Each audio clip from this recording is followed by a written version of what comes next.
The Austin Healey 100 was first debuted at the London Motor Show in 1952, boasting breathtaking bodywork and a top speed of over 100 miles per hour. It quickly gained a lot of attention. Between 1953 and 1956, nearly 15,000 were produced in the Longbridge plant in Birmingham. By the mid-70s, Graham Foster had found one of the first production cars buried in a barn along the south coast of England. In 1976, I found myself building an Austin Healey 100, which was very short of parts. I discovered through a friend in Wiltshire that there was a farmer who'd given up breeding cows and had started collecting cars. And he'd seen some Healey parts in one of the cow pens. So we went up there, and sure enough, there were 4 decent looking wings, which I needed, and quite a few other bits and pieces.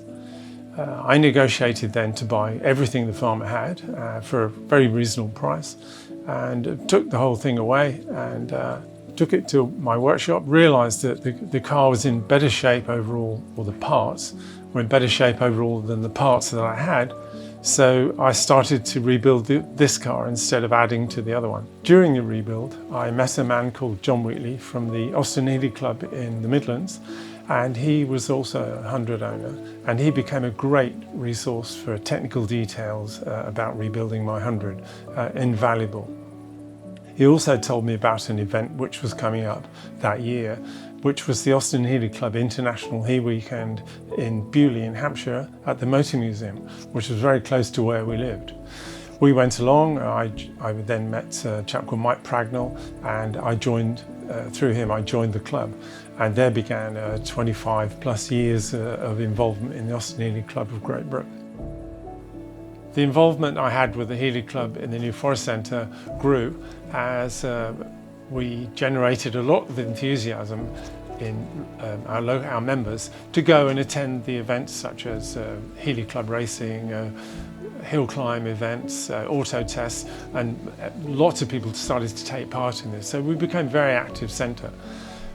We had camping weekends. We'd always attend the International Healey Weekend with our own New Forest Centre flag, and we'd perform in front of audiences our own hammer dance, which became stuff of legend.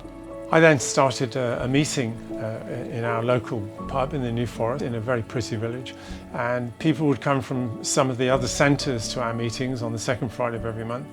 And that meeting actually ran, it was one of the longest running, I think it ran for 21 years. The New Forest Centre then gained quite a reputation for having a fun membership. We actually encouraged activity to the extent where we would take 15 or 20 cars, all Healeys, to various events around the country which were being organised by other centres of the Healey Club. International Healey Weekend was always a great bun fight. We would all enter the auto tests and any competitions we could, and we generally came home with a few trophies. We had some very good drivers in the club. In 1984, Bradley, my son, was born. I asked to collect him from the hospital in the Healey. They took one look at it and said no. So I had to collect him in our road car, which was the Saab 99 Turbo. So at a few days old, he managed 100 miles an hour on the way home. We then became part of the family section of the Healey Club with lots of other people with young children then, because it was quite a much younger group. Activities were always based around what the kids were doing. So we had some great kids parties as well. The family car was the Healey. One thing that wasn't a family event was the Le Mans race, which was held in France, the 24-hour race. I decided that we should all go, so I arranged everything for the weekend, and we took about 19 cars in 1987, and we had a Le Mans raid, which was the first of 3 that we did, which was a huge amount of fun, as you can imagine. We would all be camping together and drinking and dining, and it was legendary to be there. In 1989, the second event was extra special because Jaguar actually won Le Mans again since 1960. And we were lauded through France, driving through in our Austin Healeys with all the French cheering, shouting, "Jaguar, Jaguar!" Some of the guys that came with us on the Mont Raids were involved in the racing in the Austin Healey Club in England, and I was convinced that I should have a go at it in my car. The car was a little bit tuned and fairly quick, so I thought I'd have a go. So in '91 I thought I'd do the Club Race Championship, which was a really interesting year. Great fun, great camaraderie and lots of support. But I decided after a few races that I really couldn't damage my car like I'd seen some of the cars get damaged, and so I stopped racing. I thought that was enough. I had a little go, and it was great fun going to all the meetings, and it was the thing that I got out of my system.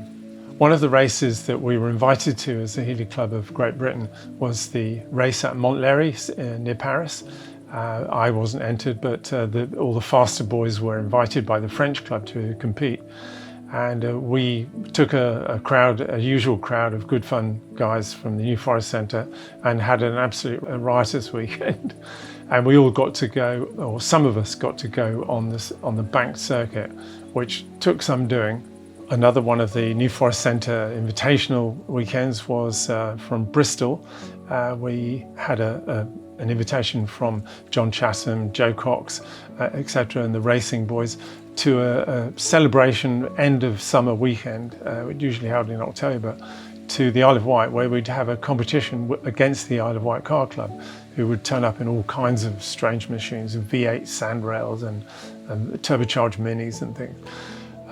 Those weekends became legendary because they were basically drinking weekends with a little racing thrown in on the Saturday and the Sunday. Some of the events were held on a go-kart circuit, but the Sunday morning was generally up the hotel drive, which was always covered in wet leaves, so there were a lot of slips. Another time we were at Bembridge Airport, where we would be racing up and down the runway, and every now and then we'd have to stop the racing, move the cones so a plane could land. At one of our local meetings held at the East End Arms, a friend of mine from Hayling Island had a new BMW and he wanted to show it.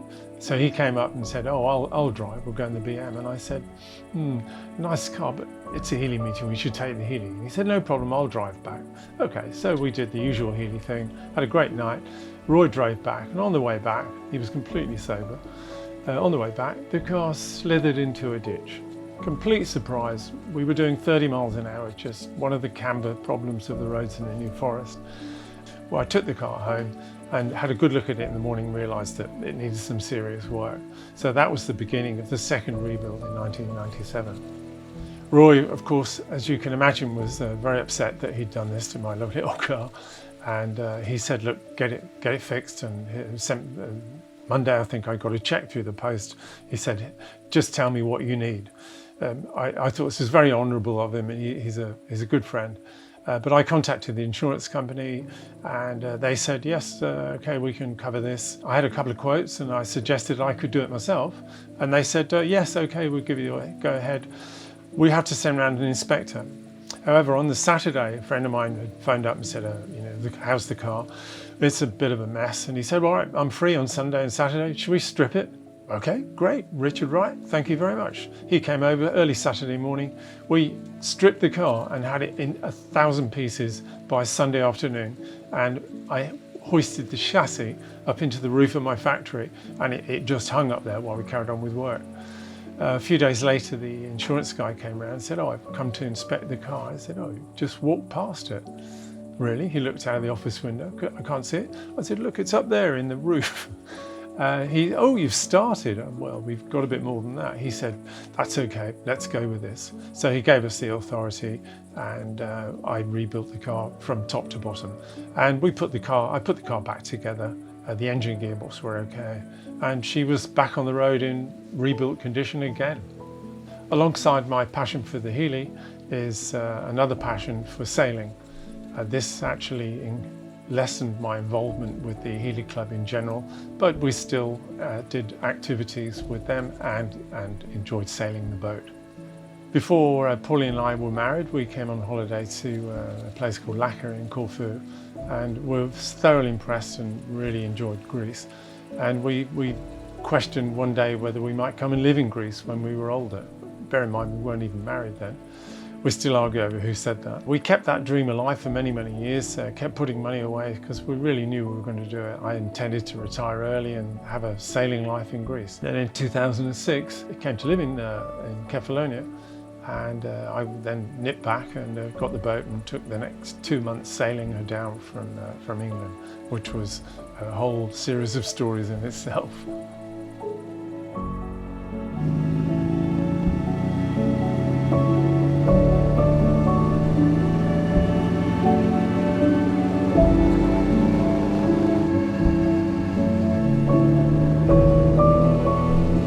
So we'd moved to Greece, and we'd been here about a year, and there was something drastically missing in our lives, and the fact that the Healey was still in England was it. I had a phone call from a friend one day in England who was a delivery driver for classic cars throughout Europe, and he said, "Would you like your Healey in Venice on Saturday?" I said, "Fantastic, I'd love it. I can get up there on a ferry, no problem." Okay, so we did the deal. He arrived, I got a ferry up to Venice and brought him back, and he said that the cost of delivering it to Venice was to go sailing for a week in Greek waters. So that was a deal I couldn't resist. So the car came over to Greece, we went sailing for a week, and the deal was done.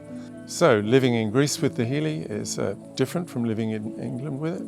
It's a lot hotter, so the cooling system had to be really in good shape, and it is. I've done a few modifications to keep it cool. We have various classic car enthusiasts in this part of Greece, and all over Greece there are classic car enthusiasts. So there are lots of meetings held, visits to different islands. There's a strong VW following here. So there's a bit of activity in the classic car scene, which I enjoy and get involved in. Not in an organisational way, but just pure enjoyment.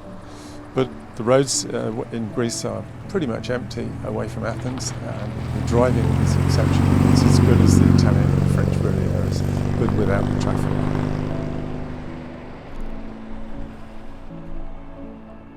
Owning an Austin Healey has meant to me a wonderful connection to a brotherhood of enthusiasts which are all around the world. And we've made some wonderful friends and still have them. And some of my best, oldest friends are from the early days in the Healey Club. They still own Healeys, or if they don't, they're still good friends. I must express my gratitude to Donald Healey for creating this beautiful car, which has been such an influence on my life. And I had the great fortune last year to be in Florida, where I was introduced to Jerry Coker, who laid the design out on paper. He designed the Austin Healey 100. I had lunch with him. That was a coup. After 45 years of owning NUE, I can't imagine what life might have been like without it.